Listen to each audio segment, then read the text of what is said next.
What's up, amigos? It's the Project Maker Show, episode 93. And have you ever wondered if you should hit the ball hard and flat or with shape and topspin? I'm going to talk about those variables and whether that's right for your kid, or if you're a kid watching or listening, should you hit that way? And if you're a parent, should you intervene and help your child either hit flatter or with more spin? Let's talk about it on this Prodigy Maker Show. This is a common concern, common big issue that I see around New England and New York, since my club in Manchester, Vermont straddles New England and New York. I'm very close to the New York border, but I'm also coaching a lot of kids from New England. So I think I have a unique perspective on junior tennis in the Northeast here. And I work with many top-ranked juniors. I've coached some of the best juniors in the country, number one players in the country, and I'm currently coaching several of the top juniors in New England and New York. So I think I have a good take and a good viewpoint on which to help parents and players understand, how should you be hitting? Should you be hitting hard and flat, or should you be hitting with spin and shape? And I really think it depends a lot on your age and your level. So here, I'll make the case for hitting with more spin and more safety, more margin over the net. What I was on the court recently with a family and a player, and we were talking about this very subject. I have numerous players who are coming to me hitting the ball about 1 inch over the net as hard as they possibly can. And I'm getting a lot of reports from parents who are traveling to New York tournaments and New England tournaments, and they see the same thing. And sometimes you can get this sort of warped perspective from the player's point of view and the parent's point of view. It's like everybody hits this way, so therefore I should hit this way too. But it's not true. It's an illusion, because if you go to Europe, if you go to Spain or France or Italy or South America, for example, you will see players who are hitting with more spin and shape, especially at the younger ages. And so you get sort of this warped viewpoint, or this there's this illusion that everybody, quote unquote, hits the ball hard and flat and with big power, and that's the only way to win in tennis. And it's not the only way to win in tennis. There are many, many other ways to win a tennis point, including touch and feel and changes of rhythm and angles and high balls and low balls and so on and so forth. So I think it's really important for junior players to understand that there's a big world out there. It's an international circuit. The Pro Tour goes around the entire world, and college tennis is an international competitive sport now, because you have so many players from overseas coming to play in the US. So it's important to try to have a bigger view of what's happening in the world of tennis and how the best players in the world develop their games. And they typically learn to be consistent. And so I would make the case, if you're a junior listening, if you're a parent listening, we have lots of parents who are fans of the show, and many juniors who listen sometimes with their parents. And you need to be consistent. You need to build a base of consistency. I'm just going to say it again. I'm going to try to convince all you out there. Build a base of consistency. That's like the foundation. I use this metaphor all the time with my students. If you train with me, you know what I'm going to say.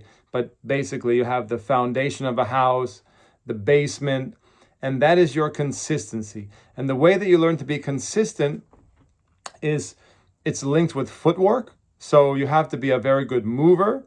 And so that becomes the ultimate priority when you're young, learning how to move efficiently and fluidly on the tennis court. That's going to open up avenues to be more consistent. The better your footwork is, the better your movement is. And also, by the way, the better your fitness is, the more endurance you have, the more stamina you have. So the fitter you are, that and footwork, that's what makes the foundation of consistency, a good base of consistency. Being solid, that's a term that I use a lot. Being stable, having a stable baseline game, solid, consistent, stable baseline game. That comes from endurance, good stamina, and good movement and footwork. So those become if you buy into what I'm saying, those become the pillars of a world-class junior game. And so, hi guys, just a quick break to talk about a major sponsor of the show, Babolat, incredible company, rich history in tennis. They sponsor my club. They sponsor me with all sorts of equipment. I've been playing with the Pure Drive for probably 20 years now, and a lot of my students like Babolat products, the Aero, the Pure Drive, the new Pure Drive Alcaraz, a lot of great rackets. And actually I enjoy their shoes as well. They've got some versatile shoe options. So I highly recommend Babolat products. Please support Babolat if you are a fan of the show and you like high quality products. They also have a very good clothing line, which a lot of people don't realize. They have very good stylistic collections for clothing, tops and shorts and things like that.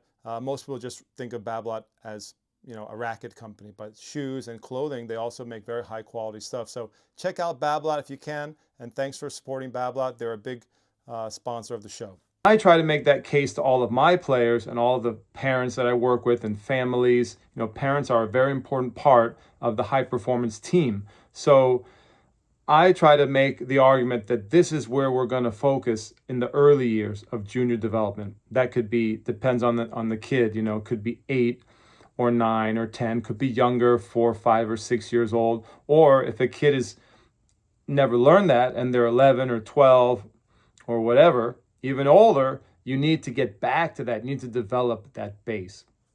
So that can be a difficult case to make when everybody in the world around you here in the Northeast United States is slapping the ball with power, hitting the ball 1 inch over the net, and getting a decent ranking that way. But that's not the way to build an elite world-class game. You know, that could you become a world-class player like that?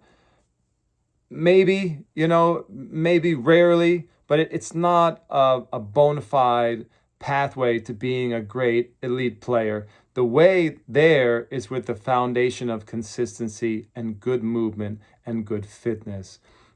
So when I see a kid and when I see players at tournaments slapping the ball, hitting the ball 1 inch over the net, hitting the ball as hard as they possibly can, and not really establishing rallies, there has to be an intervention from me, the coach, or whoever's coaching that kid, from the parents and from people around them, and trying to sort of change their viewpoint and say, look, you know, this is not how they play in Spain. This is not how they play in France.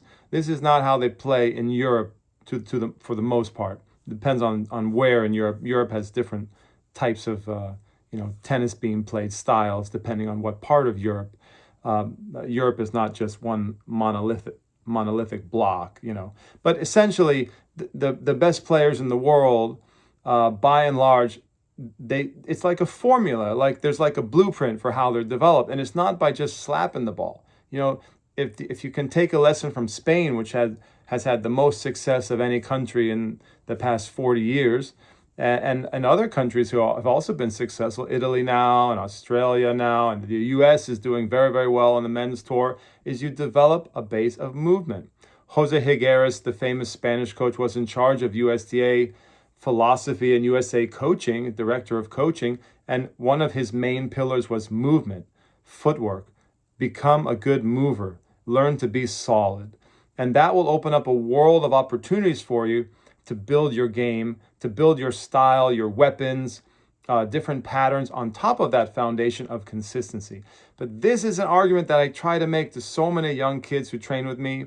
I try to make to the parents too, because sometimes the parents, they just see their local swimming pool, you know, or the New England or New York small pond, and they say, well, this is how I have to play. I look at the higher ranked players in my section and some of the players nationally, and a lot of them are hitting the ball just as hard as they can, flat, make a lot of errors, make a lot of winners, and, you know, if they're hot, they win. If they're not hot, they lose, and you can get a lot of points that way. You start racking up the points that way. Maybe bounce around, you know, different tournaments and make sure you're collecting points in your favorite places around the country, and you get a pretty good ranking collecting points, slapping the ball. But this, to me, is not an elite way to develop a player. It's not a formula that will work for not only the majority of players, but will succeed in getting players to the top of the world or maximizing a player's development. So you can become good, but you're missing out on a whole world of excellence and of the ability to of multi-dimensions and versatility if you don't learn how to move preferably at a young age. So I try to make the case that you don't want to hit the ball hard and flat when you're young. I did a podcast a few years back. You can look it up. It's called Run, Don't Gun. I forget the title of it. It's something like Run, Don't Gun. Or, like a lot of kids at a young age around here in the US, they want to gun the ball. They want to just shoot the ball as fast as they can. Don't do that. Try to resist that. Parents, try to resist telling your kids to do that. And try to put on special glasses that limit what you're seeing around you and just shake you. When you see kids playing erratic, very high risk power tennis, try to say, no. Stop that. We're not going to play like that. We're going to build a multidimensional, versatile game that will carry us to the highest level of what we're capable of. We will maximize our own individual performance. For some players, that might mean getting to a D3 team. For some players, it might mean Division I. And for some players, it might mean playing on the Pro Tour, maybe having a chance to be a top 100 or even a top 10 player or a Grand Slam winner. But if you follow the prescription that I'm telling you, the formula, I promise you, you will have a much better shot of maximizing your own potential than if you just gun everything. And if you just shoot for the fences, you slam the ball every time, and you play with the quote unquote aggressive mentality. So aggressive is good, but aggression without any sort of thought process, without any sort of intelligence, without any sort of smarts, is not the best way to play tennis. So I'm trying to make that case to you guys. So what do I do with a kid who has been slamming the ball for many years or many months or who knows how long? Well, a lot of times the first thing is I have the talk that I'm having with you guys, and I explain that you need a foundation to maximize your game for the future, to maximize your game on multiple surfaces. If you want to make the most money that you can on the Pro Tour someday, you need to have a base of consistency. And then if you accept that premise, you need to have certain aspects to be consistent. That means good stroke mechanics. Obviously, you need to have good technique, and you need to have good technique of movement, good fluid, efficient movement, balance, good spacing with the ball, all the things that fall under the movement category, movement science, movement systematic training. You need all of these movement skills to become more consistent, because typically, a player will lose their consistency and control of the ball when they're moving. And they're usually a little more consistent when they're not pushed around the court very much. But for most young juniors, they're relatively consistent when they're not running that much. And then as soon as they have to move to the far edges of the court or they get pushed dynamically, they start to break down and their consistency is not very good. So that's one of the first things that I try to address. I say, look, we're going to learn to be consistent when we're under pressure, when we're moving, when we're running, when we are being attacked. We're going to learn how to defend well and keep a lot of balls in play. That doesn't mean pushing.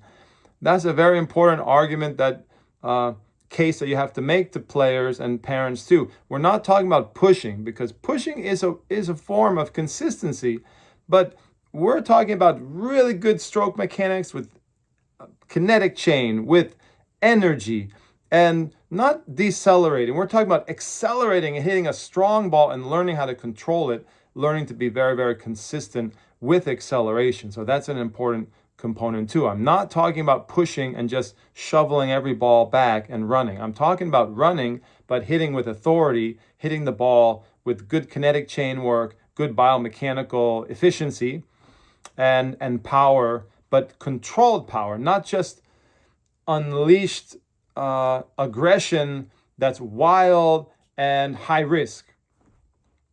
Another thing I would say to young kids who are listening and parents is try to understand risk management. When you're a young kid, kids tend to have less patience, less concentration, and so you need to try to develop that in a young player. That's what I try to do with my students. I try to develop patience. I try to develop maturity. I try to develop control of the ball, control of their bodies when they're moving around the court, control of their mind, control of their emotions. And when you can learn to control those variables, you can start to control the ball better and be more consistent. So a lot of young kids are not patient. They are not mature. They are not thoughtful in how they're constructing points. They are not that strategic. And so when they play, they just pull the trigger. They try to do everything super aggressive, hyper aggressive, and they try to just smack the ball left and right, hit the ball as hard as they can. That is a very immature way to play tennis. And I want to frame this more in terms of the big picture of what's happening on the Pro Tour right now, too. So one of the things that a big stumbling block, big pitfall for many, many juniors in the Northeast U.S., really all over the U.S., many other parts of the world too, is when you look at the pros, you have to be careful using the pros as role models, because you see Alcaraz, for example. This is a guy who's very explosive, hits big shots, shot maker, takes some risk, takes sometimes too much risk, I would say. But you see many of the pros like him hitting explosive winners, finishing points within the first 4 shots. I'd like to sort of touch on Craig O'Shaughnessy's hypothesis or theory about the first 4 shots too, because that sort of relates to this this subject as well. But you see the pros, and they are finishing points shorter in general. And Craig O'Shaughnessy has done both a service and disservice in a sense to tennis, because what he describes with his statistical analysis, he's a very intelligent guy and he's done some good work. I've done a number of podcasts. I did one podcast, if you want to look back, on the myth of the first 4 shots. And the reason why I called it a myth a few years back is because it's not helpful for coaching young kids. I focus on elite junior development, young players, prodigies, kids who are in elementary school, middle school, high school ages. And for kids who are especially on the younger side of the spectrum, I would not subscribe to that philosophy. I would not buy into the myth of the first 4 shots that Craig O'Shaughnessy talks about. And I'm not saying Craig's a bad guy, and I'm not saying he's not super intelligent. He's a very good analyst of pro statistics and analytics. And I have a lot of respect for analytics, but it's all in how you interpret the analytics.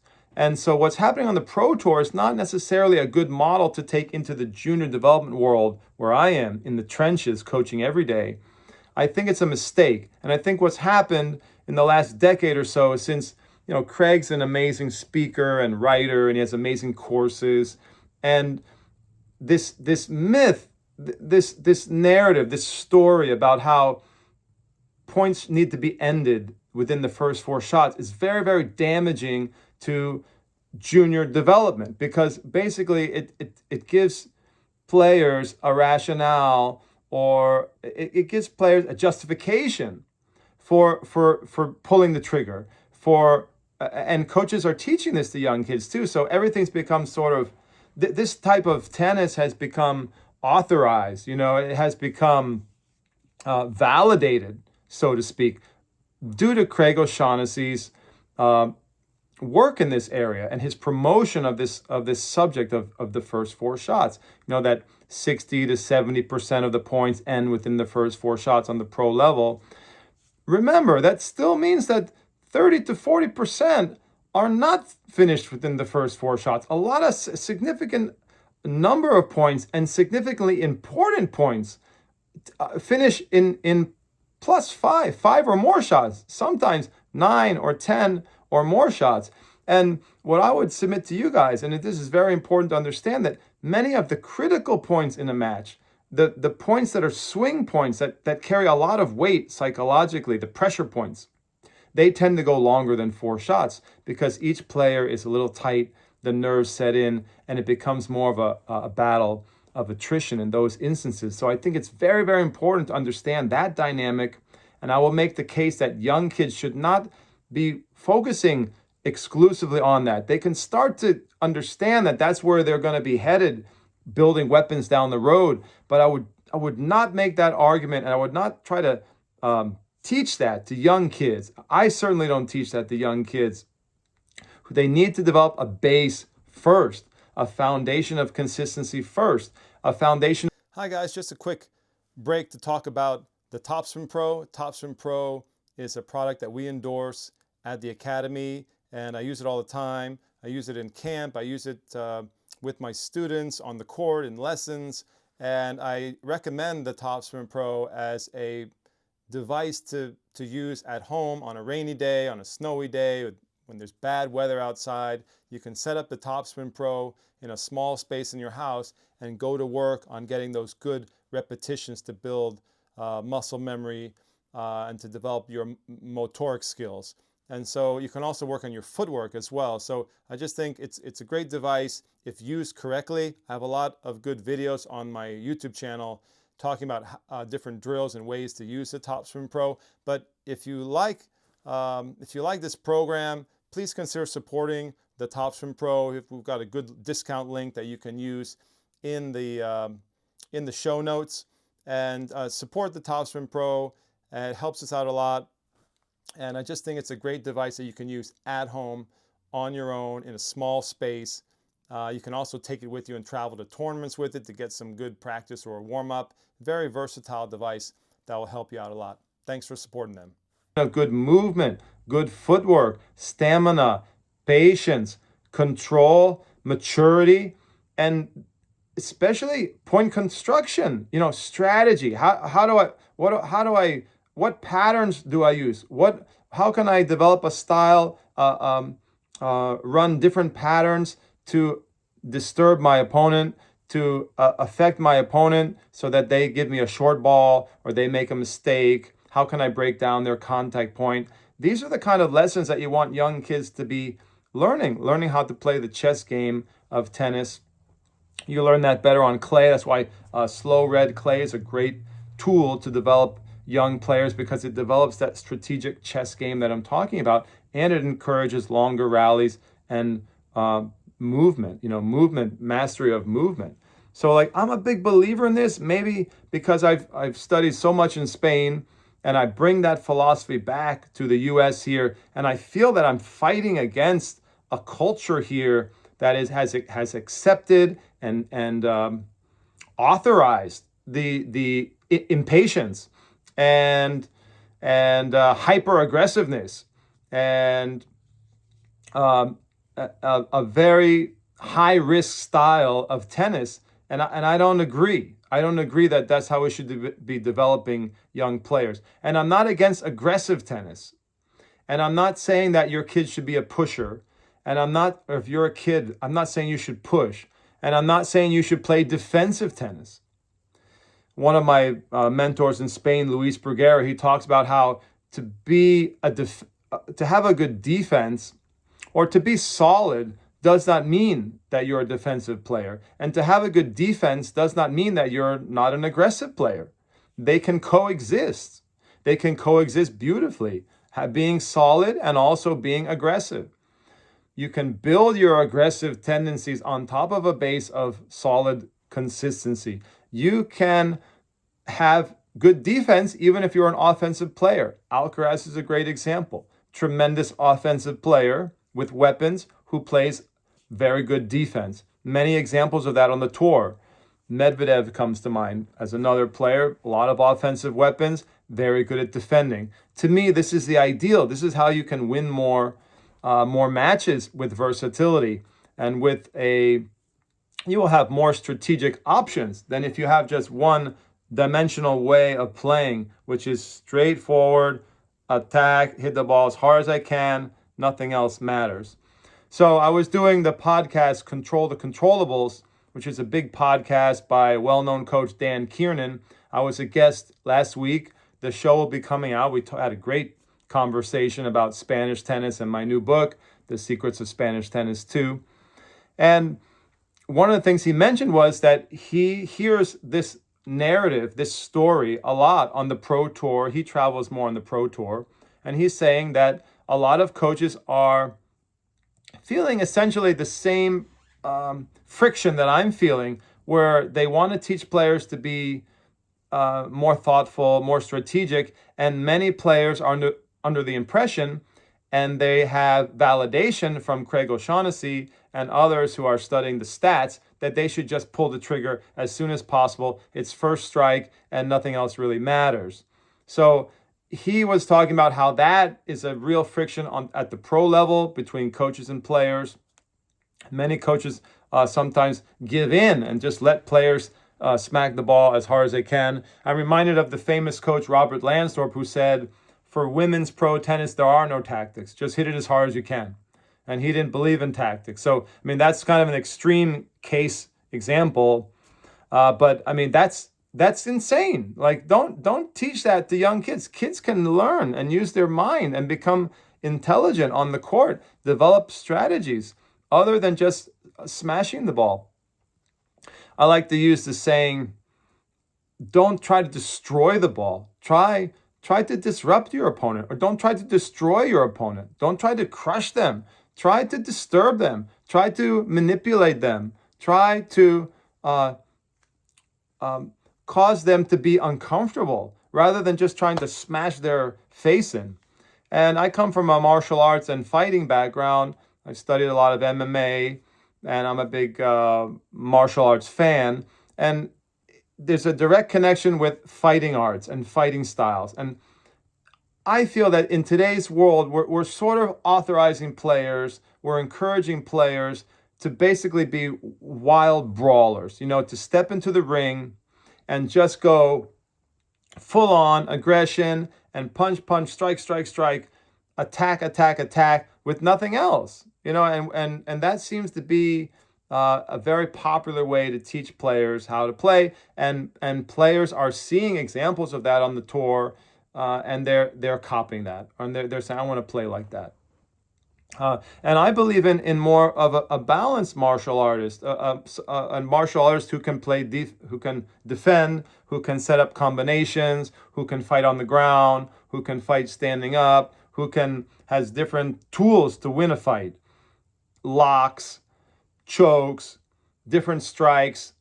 This to me is these types of multidimensional aspects are very important in a fight, because it gives you more options. It gives you ways to take down and defeat different styles of opponents, with different strengths and weaknesses. So I see this from a fighting point of view, very important to teach that mentality and all of those strategic options and versatility and multidimensionality to young children, especially. I work with a lot of young children. So there are many examples of pros who are playing the way Craig O'Shaughnessy advocates. And so when you're a young kid watching pro tennis, you watch Alcaraz, you watch Sinner, they're hitting the ball so hard. They're crushing the ball. And on television, sometimes it's hard to see how much shape they're giving to the ball. But typically, and it depends on the surface or the tournament they're playing, but typically these guys are playing with a pretty good amount of RPM. The women, you could make a case, are maybe playing with less RPM. I think the RPM has improved over the last decades on the women's tour, but still, in general, the women do hit flatter. So we could talk about like some gender differences here and how to coach boys versus girls. There may be more exceptions for girls to hit the ball a bit flatter than boys. But in general, the trend on the tour is with spin. Players, if you if we look at the data, I'm sure it will support that the players in the last 20 or 30 years are hitting with a higher spin rate. I think it would be very hard to argue that that's not true. And I think the data would support that. What do you guys think? Drop a comment. Do you think pros in general are playing on the average with more spin rate than in 20 or 30 years ago? I would say unequivocally yes, but that would be a good debate. So the kids are looking at these pros, and they have to understand that these pros were once young kids, and they didn't just smack every ball as hard as they could. There may be an exception here or there. They had a coach who taught them to be hyper aggressive, like a Lansdorp, or there's I'm sure there's some very successful coaches out there who maybe preach that. But for the most part, I would say that the best pathway, and the pathway that's most common, is young kids learn to be consistent. And as they get bigger and stronger, they develop weapons. You build your weapons on top of consistency. I think this is very important pathway. Like structurally, how do you become an elite world-class player? You start with a base of consistency, which means movement, footwork, consistency, solid. Alcaraz, great example. You see all the flashy shots. You see the drop shot. You see the power forehand, the amazing forehand. This is a guy who grew up in Spain and learned to be consistent when he was young. He's a very, very consistent player. If he wanted to be consistent now, he could do it. You develop a base of consistency. Sinner's very consistent, and now he's a big, strong guy, and he has tremendous power and weapons on both sides.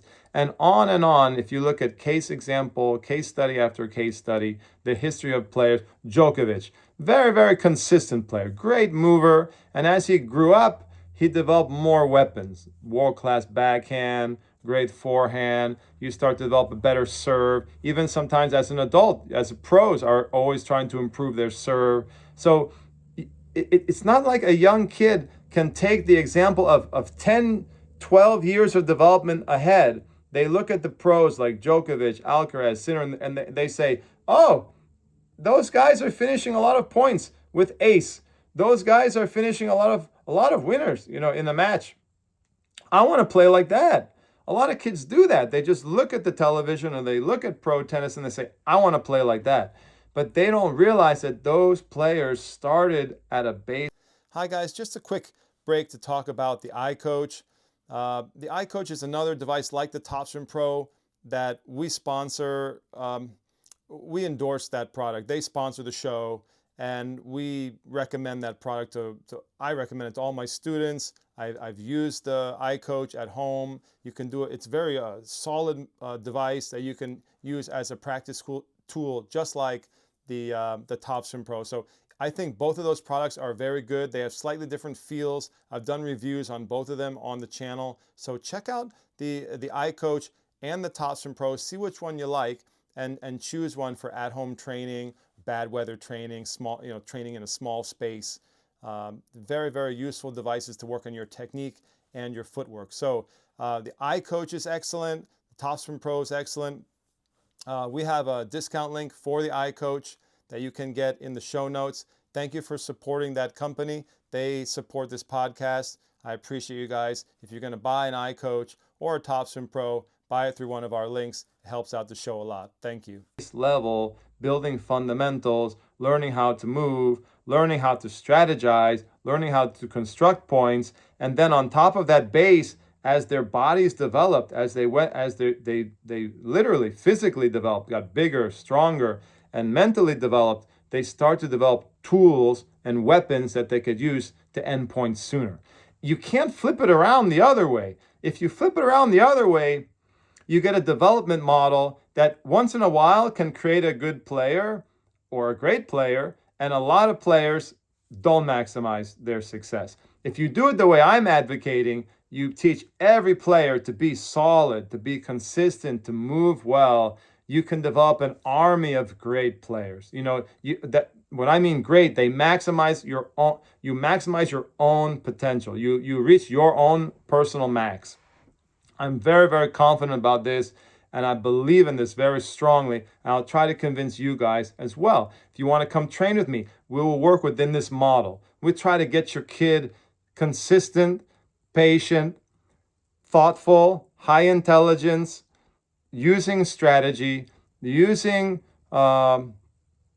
being responsible. That's a word that I use a lot. Being a responsible tennis player, knowing how to modulate their own power, knowing when to pull back a little and play with control, when to pull the trigger and play bigger, flatter balls, when to spin the ball more. You should have all of this versatility. It's not just one gear that you put your car in and you drive as fast as you can. There's different gears. And there's, depending on the road, you drive fast certain times, and then sometimes you slow down so you don't get in an accident. Right now, we have the equivalent of all these junior players in New England and New York, the majority playing like wild drivers on the road. They have some success and they crash a lot. And I just think this is a very poor model of development. Some of it is influenced by the rise of analytics and statistical analysis, which at the moment, the popularized constructs out there for tactical and strategic analysis using statistics encourages this style of play, but that's for pros, And Craig's done some analysis of junior tennis, but most of his work has been on pros. And again, the way pros play is different than the way you would develop a young kid in terms of mentality and strategy and things like that. It's okay for kids to want to have weapons, to want to do exciting, incredible shots on the court, to be a shot maker. That's great. That sort of stylistic element is beautiful. It's beautiful that if a kid has a shot making ability and a boldness and a courage on the court, that's wonderful. But all within or on top of a good base of movement, endurance, consistency, responsibility, patience, maturity.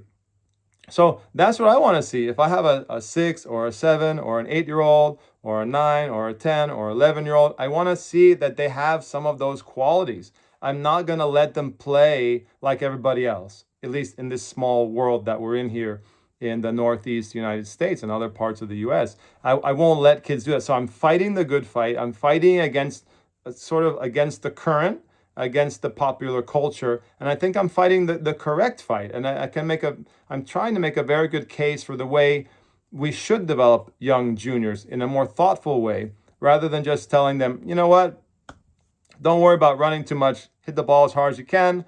Things are going to work out for you. If you make a lot of winners, you're going to win the match mostly. And that is a very short-sighted and I think a very myopic way to develop junior tennis players in today's world. I'm not against weapons. I love weapons. I'm not against trying to finish shots early. I'm not against going to the net at the right time. I'm not against pulling the trigger. I love teaching a big serve and the big forehand. But if you're a 9, 10-year-old, you shouldn't be trying to ace.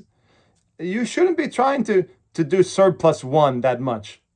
If you're under 10, or, if you have a good, unless you're exceptional, unless you're one of the best 7, 8, 9-year-olds in the country, in the world, and then you have a good base, you learn how to run, and you're very precocious and you're way ahead of the game. But in general, you shouldn't be working on serve plus 1 if you can't you can't rally 5 or 6 shots in a row, steady and play steady, consistent tennis. That's crazy.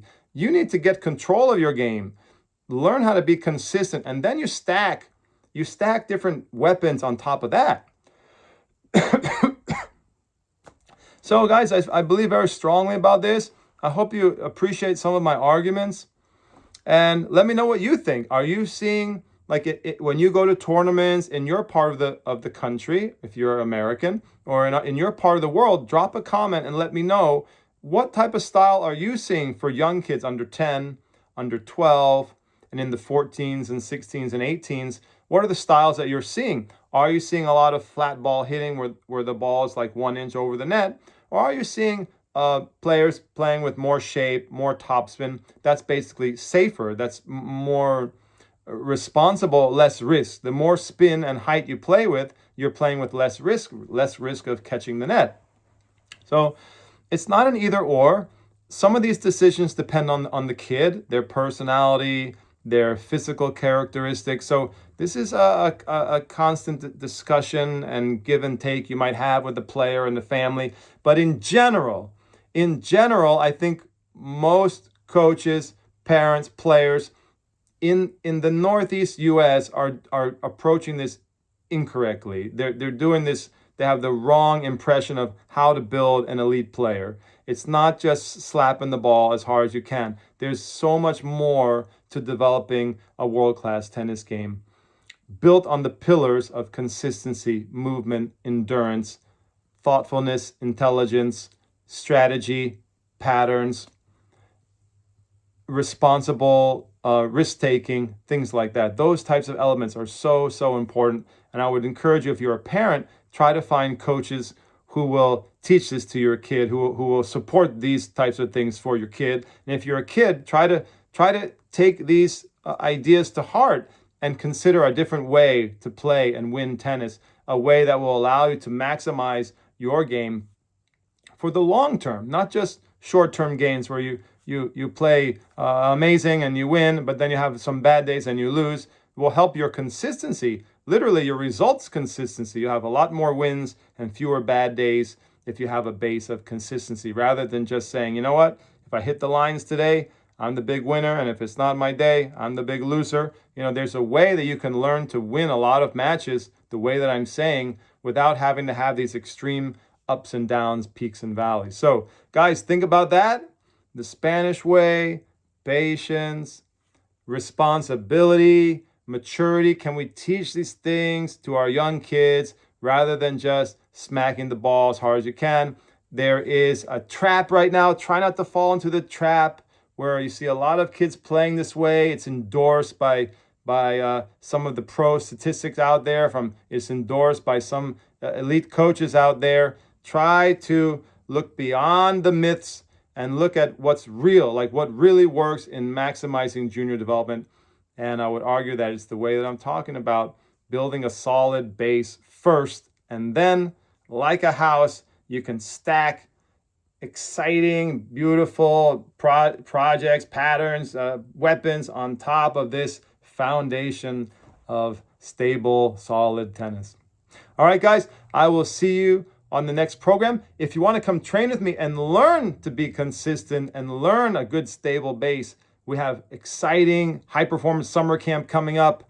I have players visiting from around the country starting June 2nd. So summer's already here. You know, it's coming a couple weeks.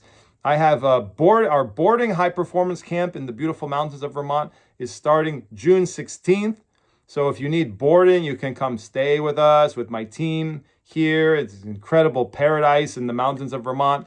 If you want to come with your families, families are always welcome here. Parents are welcome at our academy. You can be on site. You can interact with me and ask me questions and come on the court with me.